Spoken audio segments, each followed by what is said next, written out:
Bari, l'ANAD, Alliance nationale pour l'alternance démocratique, présidée par Elhadji Cellou Dalein Diallo, président de l'UFDG, donc se dote d'une charte révisée et c'est aujourd'hui même au siège du dit parti.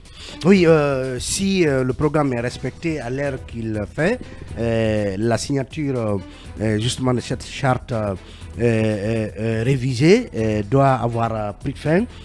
Puisqu'il était prévu que la cérémonie commence à 9h. Oui. Et c'est un peu comme si c'est la réponse que l'ANAD opposait aux 6 partis qui ont collectivement démissionné la semaine dernière, donnant l'impression donc d'une coalition politique en perte de vitesse, d'une coalition politique, disons, squelettique. Et donc, finalement, cette charte, on ne sait pas quels en sont les grands contours, en quoi constitue-t-elle un plus pour l'ANAD après sa désagrégation qui a conduit donc au départ de ces 6 partis. Est-ce qu'il s'agit de conforter plus les bases de l'ANAD et de faire en sorte que justement ce type de départ, disons, tonitruant n'interviennent pas? Est-ce qu'il s'agit de faire avec des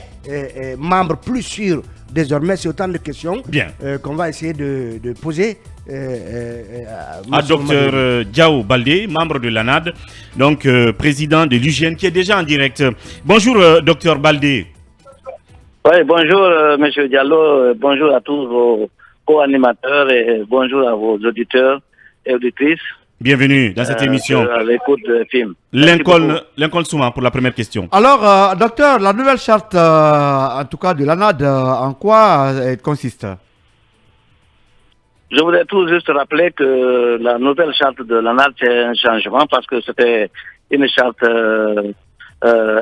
électorale et maintenant elle devient une charte politique. Vous vous souviendrez que quand il y a eu l'intention du président Alpha Condé d'amorcer la révision constitutionnelle devant lui permettre d'avoir un 3e mandat, donc on s'était constitué en force pour essayer de contester cela à travers des marches, à travers des meetings, des communiqués. Même finalement, bon, on s'est dit que c'est la peine quand même de s'organiser en tant que formation politique et de battre campagne et d'aller aux élections pour éventuellement faire changer la cour des choses. Effectivement, nous sommes allés en alliance, qui était une alliance électorale. Donc, on a fait la campagne au nom de notre président Elhadji Cellou Diallo et nous avions gagné les élections en 2020. Malheureusement, cette victoire a été usurpée par le président et on est resté en contestation parce que l'objectif était ça. Donc, puis après la prise du pouvoir par la junte, que nous avons salué tous, parce qu'en fait, c'était une récupération d'un pouvoir qui était usurpé. On a accompagné donc la junte. Oui, mais est-ce qu'on profite en même temps, hein, est-ce que cette reconnaissance, cette satisfaction dont vous faites mention du coup d'État, avec le recul, vous considérez que c'était du politiquement incorrect? Non, c'est pas politiquement incorrect. Nous ne rejetons pas, ou en tout cas, nous ne regrettons pas de l'avoir soutenu, la junte, parce que quand même, c'était tout le peuple de Guinée qui avait acclamé l'arrivée de la junte. Ça, nous ne le regrettons pas du tout. C'est une action politique importante que nous avons eu à placer et nous ne le regrettons pas. Après le rappel d'histoire, on va aller donc sur la charte pour gagner en temps. Bon.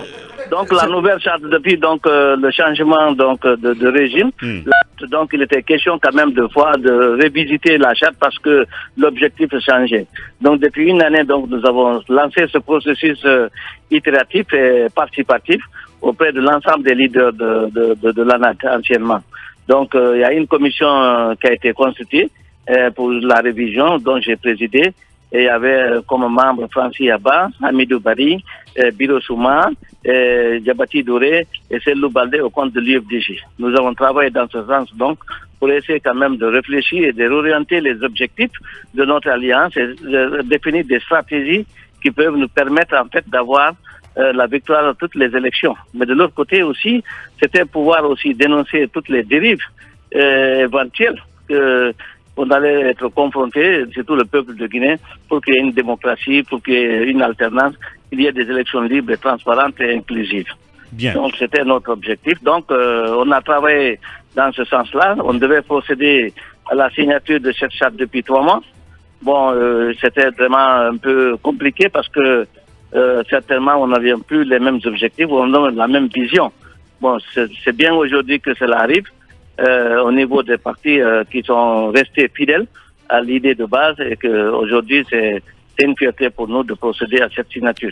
Et cela est fait, cela est déjà fait à l'instant, vous avez procédé à la signature. Oui, on a déjà procédé à la signature. Je dois justement présenter la charte, c'est-à-dire le contenu, qu'est-ce qui a changé au niveau des objectifs. Comme je l'ai rappelé, l'objectif de base, c'était la reconquête du pouvoir. Aujourd'hui, la gente a repris le pouvoir des mains d'Alpha Condé. Et maintenant, bon, après 6 mois de transition, nous avons estimé que vraiment, c'était plus la préoccupation de la population. Nous avons considéré que vraiment la boussole a tourné vers un autre sens. Il était question maintenant de réorienter nos stratégies, nos actions, pour qu'effectivement qu'il y ait la démocratie, qu'il y ait la justice et qu'il y ait qu'on procède à des élections libres et transparentes. Bien. Donc les objectifs sont changés pour le moment. Oui, alors, dernière question. Concrètement, est-ce que, parce que vous avez dit à l'entame de votre intervention, vous passez d'une charte électorale à une charte politique, est-ce que ça veut dire aujourd'hui que l'ANAD est plus ou moins constituée à l'image du RPG Arc-en-Ciel, on y entre, on s'y fond et on ne ressort plus? Non. Chaque parti est indépendant et autonome. Bien. Dans la charte, il est clair que chaque parti est indépendant et autonome. Mais nous faisons un effort pour promouvoir ensemble, pour promouvoir une démocratie pluraliste, pour former et informer les citoyens sur leurs droits et devoirs, sur identifier et dénoncer toutes les pratiques. C'est-à-dire que c'est pas comme le RPG Arc-en-Ciel, nous ne sommes pas à cette phase, mais nous sommes dit qu'on réunit nos efforts pour essayer de se battre, pour avoir le pouvoir ensemble, de le gérer ensemble, mais naturellement avec l'autonomie et l'indépendance de chaque parti politique. L'originalité politique, l'originalité ici, c'est qu'au niveau des organes de gestion et au niveau des commissions techniques qui sont mises en place, qui vont essayer de travailler dans la satisfaction de la population en matière de droit, en matière de justice, mais également aussi en matière de développement économique et social et environnemental et culturel. Et quand viendra la période électorale, il y aura donc des alliances. Il y a un congrès en cours pour élire le président de l'ANAD. Pour le moment, l'intérim est confié à Cellou Dalein. On apprend qu'il y a un congrès en cours. Vous confirmez? Le congrès sera organisé le 26, c'est-à-dire après-demain. Le mercredi, il y aura un congrès qui va élire le nouveau président. Et donc, on s'est entendu, le principe qui est entendu au niveau de la charte, c'est qu'on essaie d'aller à un consensus. S'il n'y a pas de consensus, les candidatures sont libres. Donc, ce sera la majorité. Qui sont candidats pour l'instant? Non, pour le moment, la question ne s'est pas posée, mais si elle se posait, de toute façon, c'est réglé au niveau de la charte. Bien, alors, il y a combien de partis officiellement maintenant à l'ANAD? On a 13 partis politiques officiellement. 13 partis. Ben, écoutez, je dois intervenir maintenant. Il y a 13 partis politiques. Et puis, voilà, qui sont signataires de cette nouvelle charte. Bien. Et puis, il y a le président, il y a les organes de gestion. Bien. L'originalité, c'est qu'on a mis en place cette commission technique qui vont être animées par des acteurs politiques. Et puis l'alliance est ouverte à tout parti politique et mouvement qui obéit à cette charte.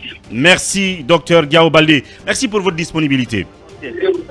Voilà, c'en est fini. Quant à nous, nous commenterons tout ça demain. L'enjeu de cette, si vous voulez, cette adoption de la nouvelle charte de l'ANAD, l'enjeu politique, l'objectif, nous en parlerons demain.